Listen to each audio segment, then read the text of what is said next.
is that when they get to this point, they come out of the float that you all saw, and they come here, they get pressure washed. Now it's time to grade them so that they're all consistent. And so there were no grades.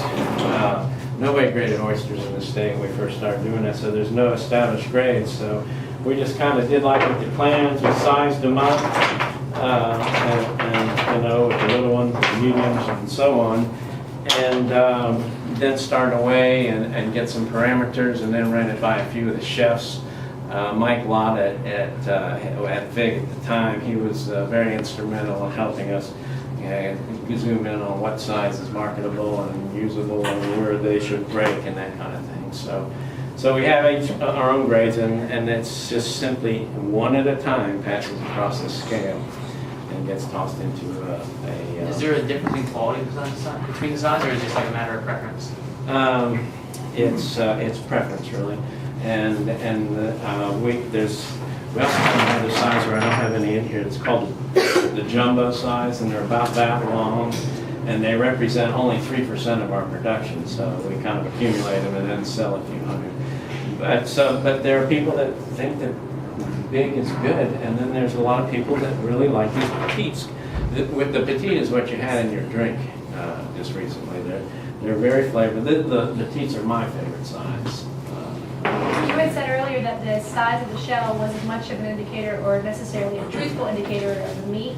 Right. And so in the case of sizing these things, how can you, with assurance, offer that to your clientele? Part of this process of at this point of the quality control is to figure out if each one of them is a good oyster or whether it's leaking water or not. So this is when we're operating with the shellfish, you have to have all your senses going. You're visually looking for bad stuff. You're listening. Listening may be as important as visually.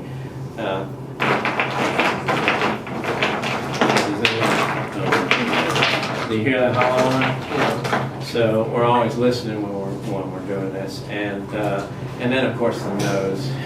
And if you can smell it, but this one doesn't smell bad. That's one thing about the cold winter with the water temperature down to 40s.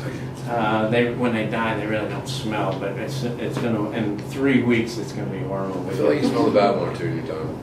Pardon me? I feel like you smell the bad one too. Yeah, for sure. So the quality thing is you pick 2 oysters out of the pile, put them together, they both sound hard, then wrap them both to make sure that no water comes out. And if any water does come out, then you have to think, that's okay, or that's too much, or the water may be muddy, in which case the oyster is either dead or he's sick. And those are the hard ones to find unless you're really going through this every single one of them. And I've never seen another oyster house do that. So just like Don, you know, these these are the things that little things, but they're labor intensive. But the whole thing becomes like a craft, and it's kind of fun to get here at the table in the morning and start with a bunch of muddy stuff and come out with this.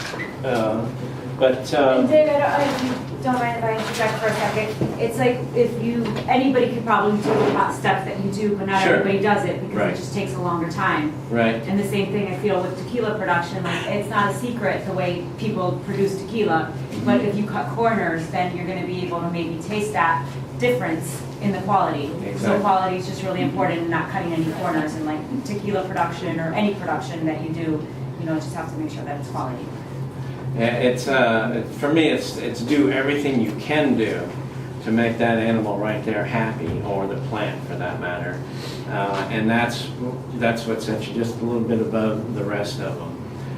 So yeah, we share that. So I promised I'd show you an oyster cluster.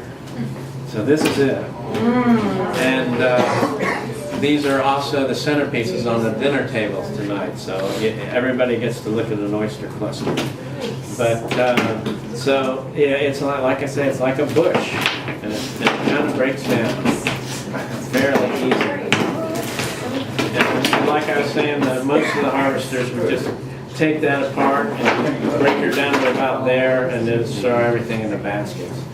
But there are dead ones in here, and there are mussels and crabs, and usually crabs and shrimp. But it's a little too cold for them. Yeah.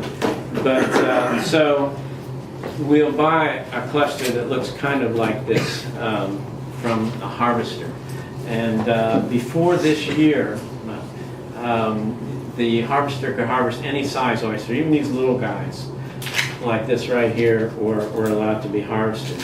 But this year, and I might say, as I'm proud of the state, is that we're the only state in the country that touched salt water and had oysters, didn't have an undersize limit.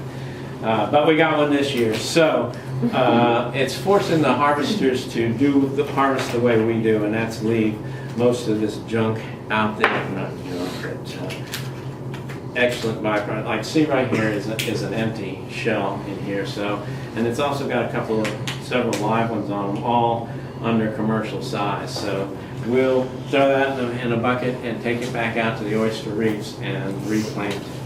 And replanting is just a matter of putting it on top.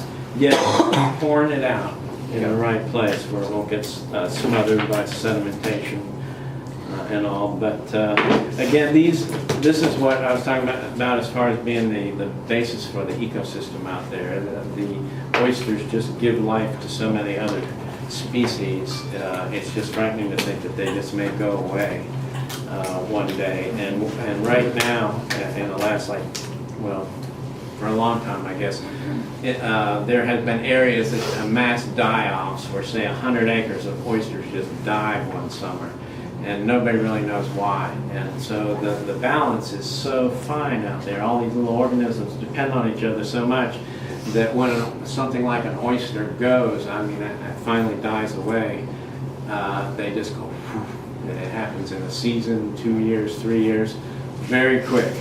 But I'm getting a get going back there, so that's it. No more lecturing tonight.